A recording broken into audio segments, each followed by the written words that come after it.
Welcome to the Everything Building Envelope podcast.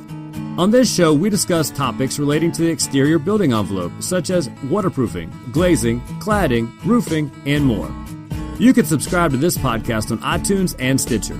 For previous episodes, show notes, and bonus video content, check out our website, everythingbuildingenvelope.com. Now, here's your host for the Everything Building Envelope podcast, Paul Beers. Hello, everyone. Welcome back to the Everything Building Envelope podcast. This is your host, Paul Beers with GCI Consultants, and I'm really excited about today's guest, an old friend, Donald Kipnis. Welcome, Donald. Thank you, Paul. So Donald is the founder and CEO of Development Service Solutions, LLC, which otherwise known as DSS. I've worked with Donald a lot, known him for a long time. We've worked together on construction projects, existing buildings, things like that. Donald, maybe you tell the audience a little bit about yourself. Sure, Paul. I have degrees in both science and building construction. My father was a mechanical engineer. And in 1982, I went to work for a local general contractor and ended up purchasing the company in an LBO, a leveraged buyout, in 1985.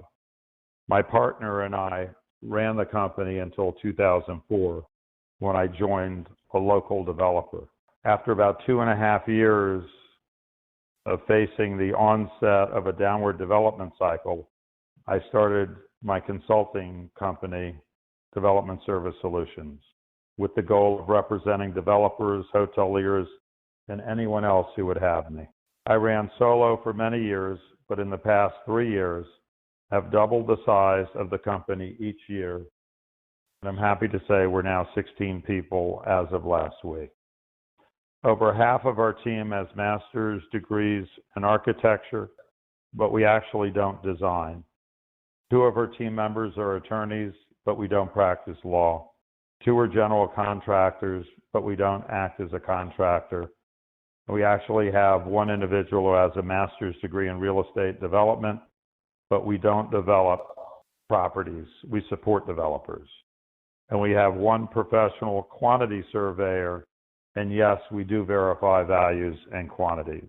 So now we're in a position where we see projects from beginning to end through the entire acquisition, design, procurement, contracting, and development construction cycle and delivery, which puts us in a position to give specific input at different phases of the project and bring value to our clients. What are some of the kinds of projects that you can name them or not, however you choose? What are some of the kind of projects that you've been working on the last few years?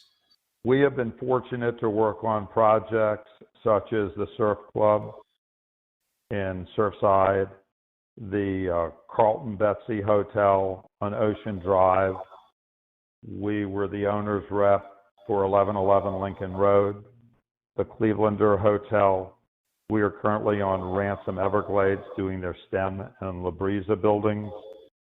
We're working on the Cisneros property, which are luxury homes on Douglas Road. We're in Wynwood doing Wynwood Park. We recently finished Eve, which is a 195 unit multifamily, 62,000 feet of black box retail, and we did that job together. Yep. We're on Lincoln Road doing retail. We finished 530 Lincoln Road. We're on 800 Lincoln Road, and we're looking at Park Central Hotel. We're working on that, which is a redevelopment of 4 buildings, as well as the South Seas Hotel on 17th and Collins. Yeah, so I could see how things have been growing rapidly and doubling in size. Sounds like you're keeping very busy. Dive into the project management and actually owner representation. And what would you call it? I mean, if you were going to give somebody the elevator pitch, what would you call what you do? We represent our clients' best interests by adding value through proper design, procurement, and execution of their development projects. So let's dive into the design part. I know we've talked about this before, and one of your really cool terms, I think, is you say things are broken by design. Can you talk about that a little? Sure. This is something I'm passionate about because there's so many places to go wrong in the development process. So we look at it as either broken in the design on the plans or broken in the relation between the parties, which is typically done by choosing the wrong team or in the contract documents themselves. And I'll give examples of each of it. So if something's broken by design, a good example was 1111 Lincoln Road, where a structural engineer came into town, was used to designing bridges and highly complex structures, made a structure that cost twice as much money as what we know how to build here, which is a reinforced concrete post-tension structure. When we converted the hybrid steel design to a typical structure for South Florida, reinforced concrete post-tension, we saved 50% on the cost of the building and several months on the timeline. So that's a simple broken by design. And it can happen in air conditioning systems where we just had a very simple design charrette with an HVAC engineer on a 36-story building, and he was putting in hot water for the cooling tower. And we said, well, why don't you just use heat strips and heat pumps for cooling? And we changed the design and saved a lot of money. So even if you low bid something which is designed expensively, it costs more than negotiating something which is designed efficiently and effectively. And that is a concept that we have been able to successfully communicate to our clients. And we have many more case studies of that. When we look at broken by contract, it might be that there isn't a proper termination clause dealing with a contractor, or that the owner in its design agreements didn't get their copyright use of the plans done properly in that provision, and the architect owns the sole use of the design that the developer or owner has paid for. So that can create problems for the developer along the line. And then how about the relationships? So there are two ways to build. I think in the governmental section, we find that everything is low bid and it becomes adversarial, and it's a contractor has to make his money through claims and change orders. And that's the antithesis of what we want to do. What we try to build teams of people that want to work together, that respect each other, and respect the value of the other party. And by doing that, it's a much more effective job. It typically costs less, you get better quality work, and it's delivered faster with less claims. So Donald, I think back to one of the early jobs that you and I worked in with DSS, Yacht Harbor in Coconut Grove. And that was way over designed and had a lot of things that you're talking about. You went in really, really brilliantly, I think, and got things sorted out. We were fortunate enough to be involved as well. And, we took basically a project that was over budget and they didn't have the money and all this kind of stuff, and got it all sorted out and did a really good job with it, brought contractors in, everybody was on the same team, good relationships, all that. And ultimately they were delivered a really quality project that was affordable, a really good example of all this. Yeah, that was great for everyone involved. All of the relationships are intact with the team that was there. We were able to simply bifurcate what was a contract with a major sub working under the contractor into two separate contracts with a cooperation provision in the contracts. So it was multiple prime with the association, and the initial general contractor removed his 10% markup on a $2 million subcontract. And that simple mechanism of having two contracts saved the association $200,000. So it's just knowing what to do and when to do it that results in great efficiencies. And it worked beautifully. It really worked well there. To say that there were no change orders wouldn't be the truth, but everything was managed well. In the rebid of that job, we saved over $1 million. And by the end of the job, the condominium association was able to replace $1 million of glass windows that they had never intended to replace. So that was a really wonderful outcome for the homeowners who ultimately, pay the bills for these condominium repairs. So let's talk a little bit about how independent third-party representation, the benefits that are passed on to professional owners or associations and project management. We're able to bundle the skills of analyzing logistics, business terms of contracts, scope of work, schedule analysis, how to optimize schedules, alternate schedules, scrutinize design, and create competitive RFPs, requests for proposal for pricing, for design, for construction, all under one operation so that our clients get best value and the best product in the end. And we've done that by having expertise in our company. We have development expertise that runs pro formas for financial analysis. I do contracts and design. We can take a simple item. I'm going to give an example. And the project is Mirador on West Avenue, where they designed a rail repair, a supplemental railing system that the fire department was requiring the association to put in their building, 4 stairwells, 16 stories each. The architect designed them. It went out to competitive bid, and it came in at $135,000. Our team looked at that rail design, and I gave them a challenge. I said, how many ways can you design that railing in 10 minutes that is more effective, more efficient than the way it's designed now? In 10 minutes, we had about 6 different designs. We picked a hybrid of a couple of them.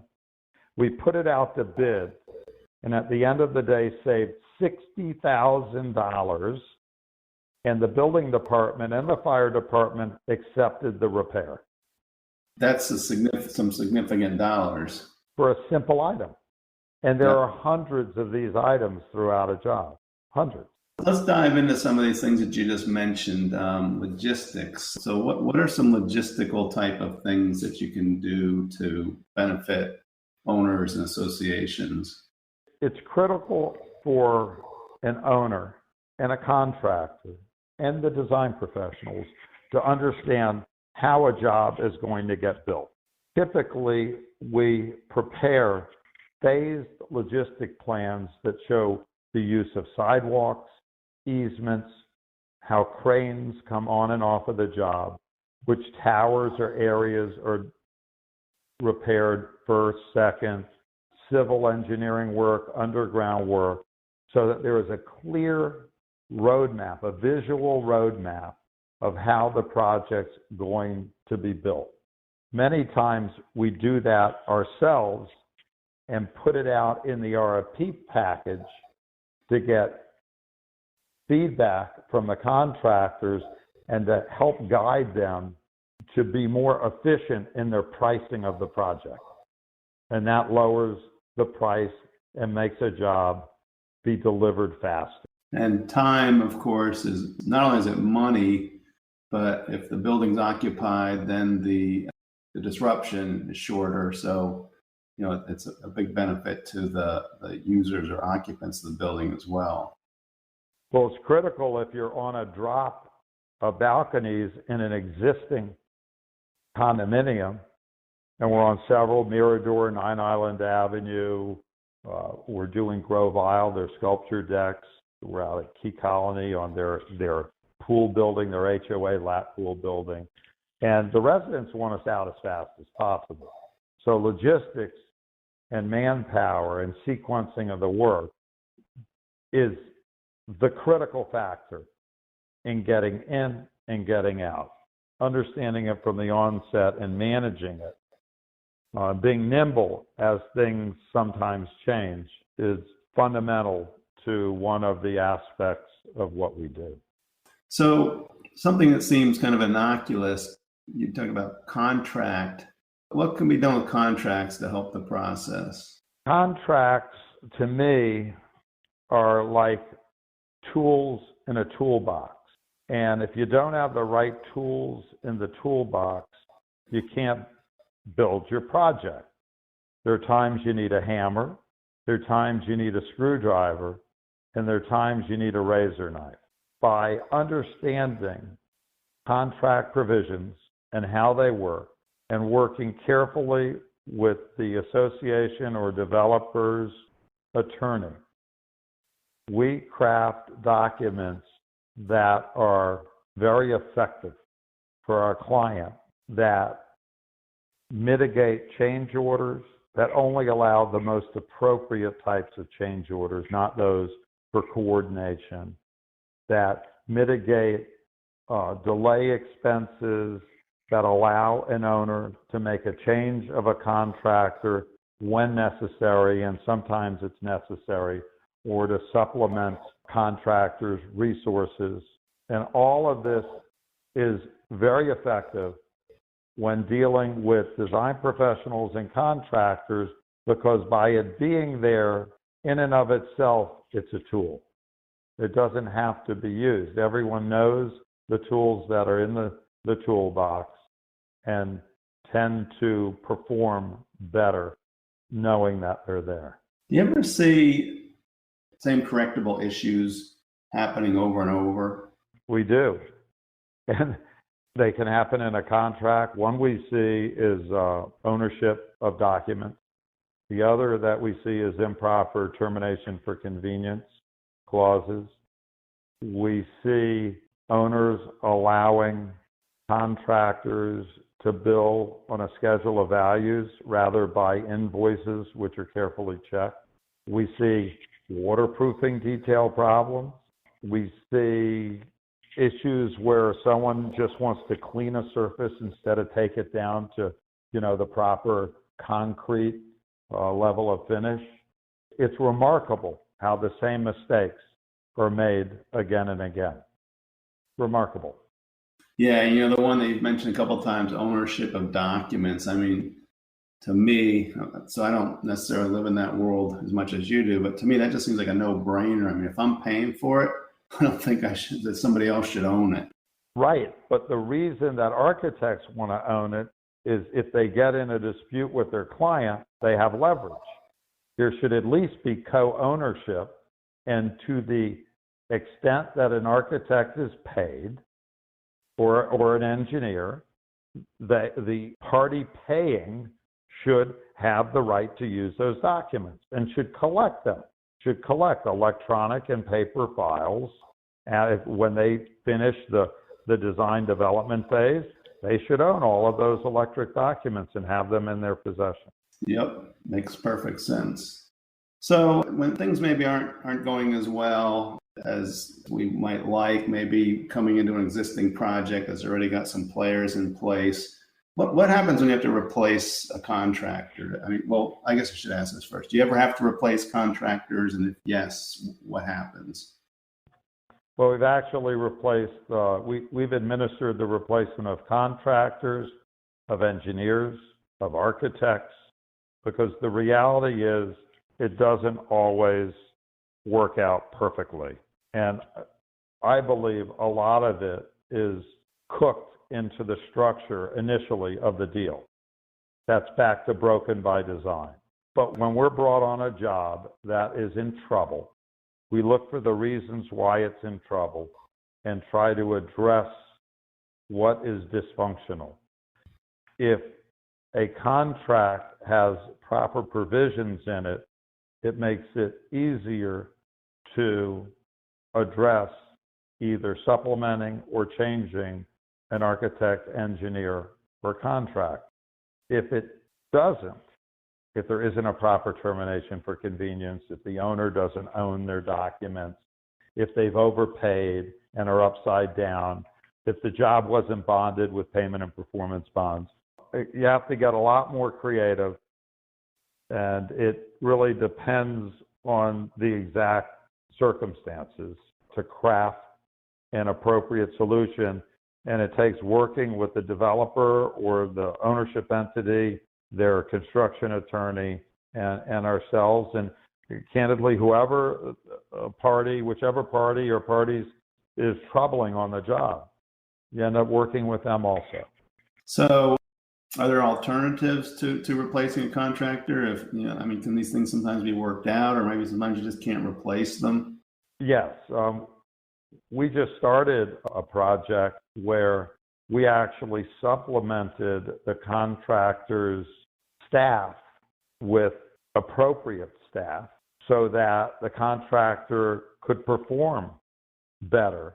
And the contractor recognized the issue, but was unable to cure it themselves and welcomed the help. Are you seeing more issues like that now that things are so busy in South Florida? I think there will be more issues on a subcontractor level than on a contractor level, and that subcontractor default insurance and payment and performance bonds at both the contractor and subcontractor level are critical for a developer. A developer can't have SDI insurance on a contractor level, but they can add payment and performance bonds. And for the cost, which may be a point of the construction cost or a half a point of the development cost, it is money well spent. Are you saying contractors or subs these days that are having labor issues as far as, not just body counts, but getting qualified folks to do what needs to be done? Yeah, Miami is still growing. And even though projects like Brickell City Center are finished and the condominium boom has somewhat cooled off, the multifamily is booming. There's retail being built and other types of projects. The remediation business is taken off like wildfire. So there's always, I believe, in Miami going to be a stress on the available resources. And Hurricane Irma, there's a lot of work going on as a result of that. I was in the Florida Keys last week, and roofing contractor, I was looking at a project that had some damage, and the owner was telling me that the roofing contractor wasn't having the best of days. He spilled something in the parking lot, had to clean it up, and then he said he had to call the police to have half of his workforce removed. So obviously there's, in that business, having a really hard time getting people, they're doing body counts and it's not working out so well. Oh, I agree. When we did work for Andrew, which is many years ago, we brought in roofers from Georgia, and we bought the roofing products directly by the semi-load and was able to solve the issue that way. We bought labor separately from materials. We joined them together. Everything came from out of state. So there are resourceful ways to deal with it. We're having issues. We're on several projects and simply having issues getting them adjusted. Yeah, that's a whole nother topic with the property insurers and how they're handling claims, which the reputation is not good at this point. And I think it's deserved. Let's talk about bidding versus best value. Is the low bid necessarily the lowest cost? Well, a great example was earlier in this podcast when I talked about the railing. The key to getting best value is to have the best design. And the best design really isn't done in a vacuum. It's done collectively through having an open mind and looking at different alternatives to solve the same problem. We're doing a job on Kane Concourse with Arquitectonica, and they showed a very large cantilever. And we had a discussion about it, and they came up with a very creative solution by hiding some columns in sculpture and in the storefront, which effectively made the cantilever go away structurally, but look like a cantilever. And it's based on having these great conversations with creative people, identifying the issue, and then solving the problem on paper. Now, when that goes out to bid, it will be best value. Had it have been designed as originally conceived, if no one said anything, even though it was a low bid, it would have cost easily $1 million more. But Arquitectonica was so great to work with to solve the problem, it was effortless. Design's critical. Yeah, so let's walk through that a little bit. So what got you to that point? And, when were you guys involved? And, what stage was the project? So how did that opportunity present itself, I guess is what I'm trying to say. We were hired at the onset, which is actually the best time to engage us. And during schematic design, while we were running with the developer financial pro formas, we were looking at floor plans, elevations, and sections of the building.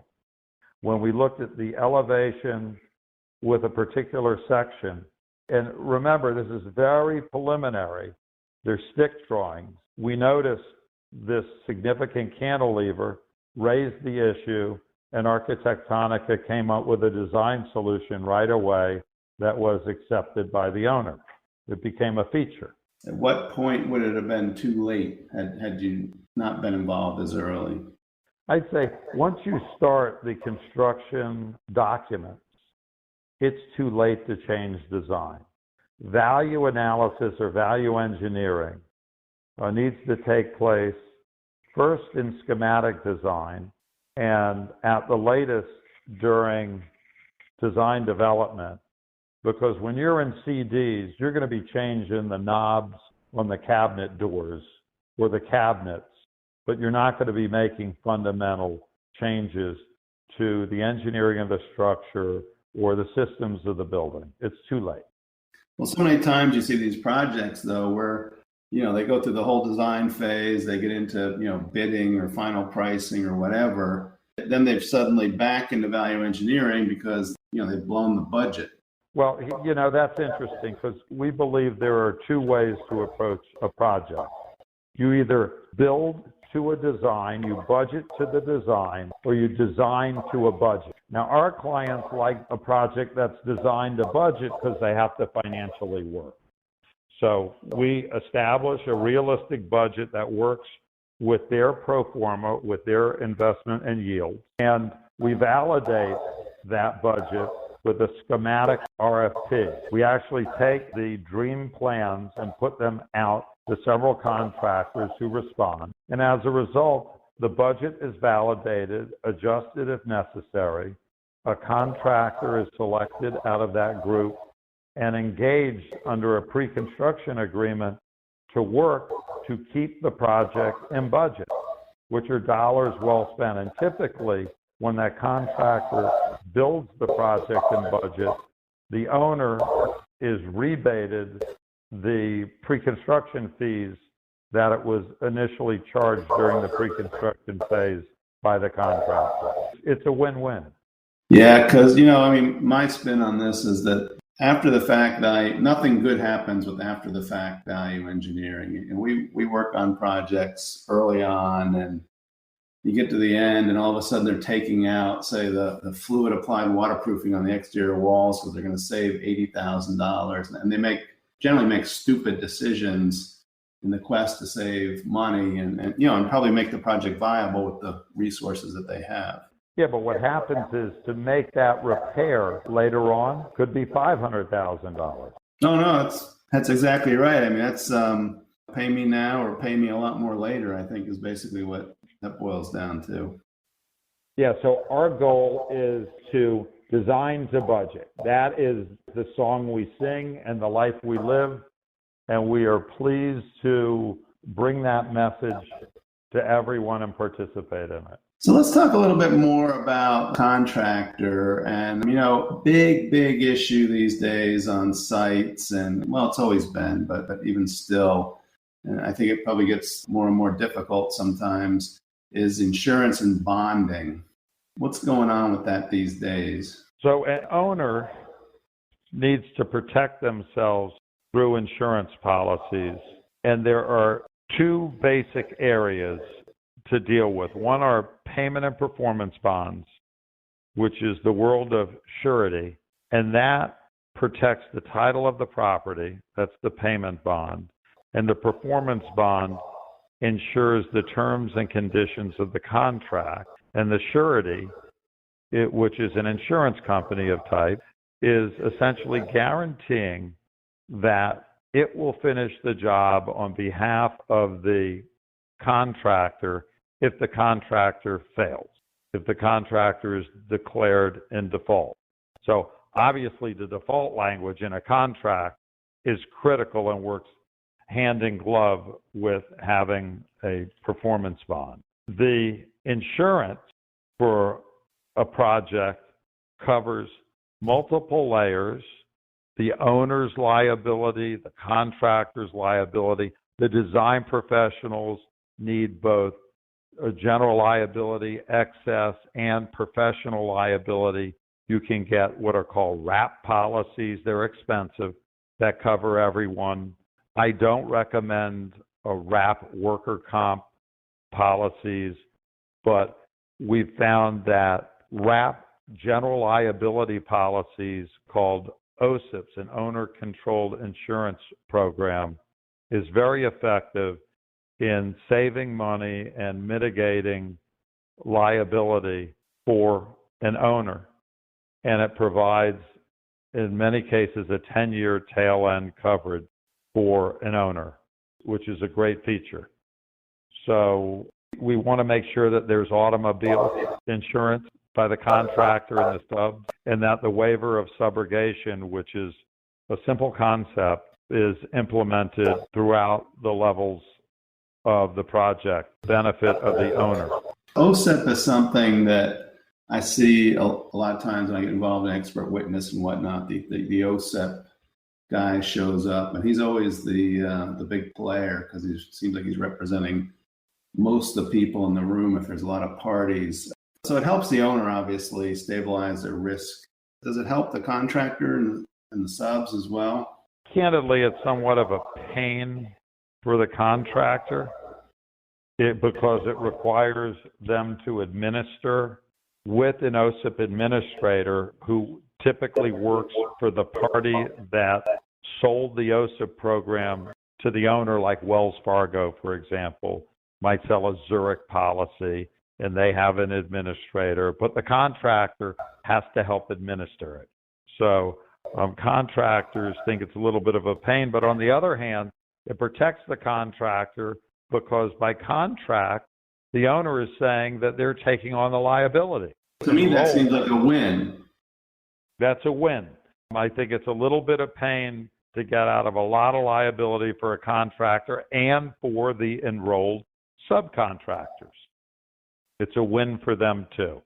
And the quid pro quo is that the contractor and the subcontractors give back money, and because they're buying liability insurance in little pieces, their rate is higher than the owner buying it collectively as a big purchase, and the owner saves money. The premium is lower, and they get better coverage. They get wrapped coverage. So speaking of wins, we look at everything we talked about today, and it's a really interesting and good way to approach and to look at projects. I know I've been impressed and a fan of what you're doing for quite a while. and, getting everything kind of all under one roof and having, a team that can address all the issues, not just some of them. That's where the problems happen, I think is obviously, you've demonstrated the benefit of that. Well, thank you, Paul. We've spent many years growing together in this industry, and we all bring invaluable knowledge to our clients with the goal of bringing extra value to the work that we perform, to the services we provide. And it's fun being involved with a good team. It really is. If people want to know about Development Service Solutions, where do they find that? We have a website. It's www.dssconsultants.com, or they can actually call me or my cell phone. Dare I give my cell phone number? Go ahead. 786-201-2870. 786-201-2870. And we'd be happy to have a conversation or to meet and discuss what we do and how we do it and how we can apply it to your project and your success. Great.